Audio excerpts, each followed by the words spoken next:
Hi guys, welcome back to my channel. Today I'm going to be making stuffed dumplings, and to be honest, I wasn't even sure if I was going to post this video because I had my recipe out and for some reason it said what ingredients to use, but not how much of each ingredient.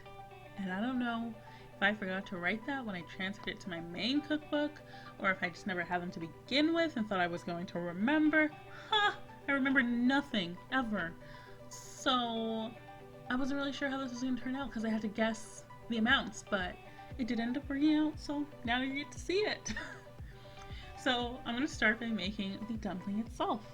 I'm going to go in with 2 cups of flour, but I ended up making more later, so go in with like 3 cups of flour and about a cup and a half of water, and just slowly add your water in until you get a dough that one sticks together but still has a slight stickiness to it.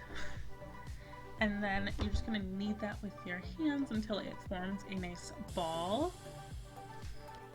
So after you're done that, you're just going to flour your work surface. I'm just going to do my countertop. I already had it clean, so it was good to go. And I'm going to make little balls out of the dough, and you want them to be like slightly bigger than a golf ball. The size you see here is basically the size of a golf ball, and I wish they were a little bit bigger. It was also at the stage where I realized I wanted more dough. So the recipe I'm giving you guys, actually the recipe I kind of wish that I used with the right amounts that I wish that I used instead of me having to go back and fix some of my mistakes throughout the way. But anyways, once you're done with all of this, we're going to move over to the stove. We are just going to start by heating up about 3 tablespoons worth of olive oil because we are going to cook our ground pork in it. You can use ground beef, both work equally as well. And you just want to make sure it's cooked through. Once it is cooked through, you're going to go ahead and just set it aside and return the pan to the stove.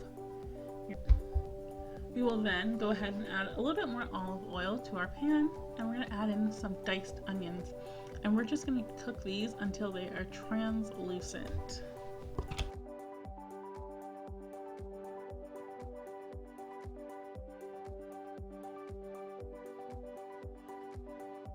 We're then going to go ahead and add in a tablespoon of garlic and just stir this through for about 30 seconds.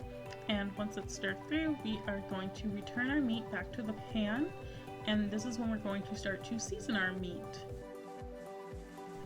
I'm going in with about a tablespoon of ketchup, as well as some oregano and parsley, and about 2 tablespoons worth of soy sauce. And forgive me, the camera's going to get super foggy. I'm working with a new tripod and I'm still trying to figure out good angles so that this doesn't happen. If you guys have any tips or tricks, leave them below. But anyways, back to the recipe. You're just going to stir these ingredients through, and then we're going to go ahead and start to actually assemble our dumplings. So here we have our dough.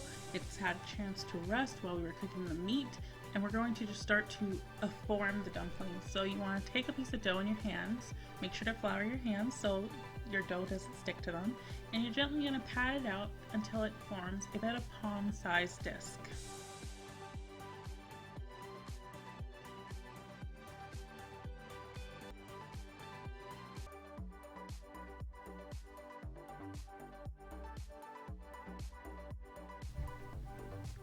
Once you've made all your disc, take one in your hand and about a teaspoon's worth of meat, and you're gently going to fold it over into a crescent moon shape. If the ends of your dough don't stick together, just use a little bit of water and it should work just fine. And then you're just going to flatten the dough out a bit, and then in a pot of boiling hot water, gently put in each one of your dumplings just one at a time, and you're going to let these cook till they float. Now with the leftover meat, we're going to make a sauce. So we're going to add in about a cup's worth of the dumpling water, and then I'm going to go in with a cup's worth of mushroom broth. This is optional. You can just use the broth from the dumpling water, and that is good enough to make a sauce with. But I just want to add that in just cause. And then I'm going to set it aside. I'm going to melt some butter, and I'm going to start to make a roux. So it's really easy. A roux is just equal parts fat and equal parts flour. You just need to melt your butter and then go in with the same amount of flour. So I'm going in with a tablespoon. and then I'm just going to go ahead and whisk it all together until it forms a paste. Once it does form a paste, you want to keep whisking it for about an extra minute just to make sure that raw flour taste is cooked out. And then you're going to go back in with a little bit of that meat and broth, and you just want to do a little bit just to smooth out the roux, and then you can go ahead and add the whole thing back, and this is what you're going to use to create your sauce with. If you find it is getting a little bit too thick, you can add a little bit more of the mushroom broth or of the dumpling water to help thin it out. And at this stage, you're going to want to just taste and season accordingly. So I just went with a bit more salt and pepper, as well as a little bit more of the oregano, just to make it a little more flavorful. And you are pretty much done once your dumplings are floating like you're about to see now. You know that you are complete, and all you have to do is plate up and eat it.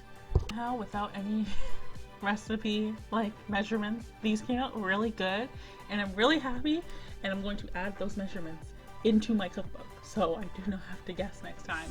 But yeah guys, I hope you liked this recipe. If you did, hit the thumbs up, it lets me know. Subscribe for new videos every Monday and Thursday. Hit the notification bell so you know when I upload, and make sure to comment below because I'd love hearing from you guys. Until next time guys, bye!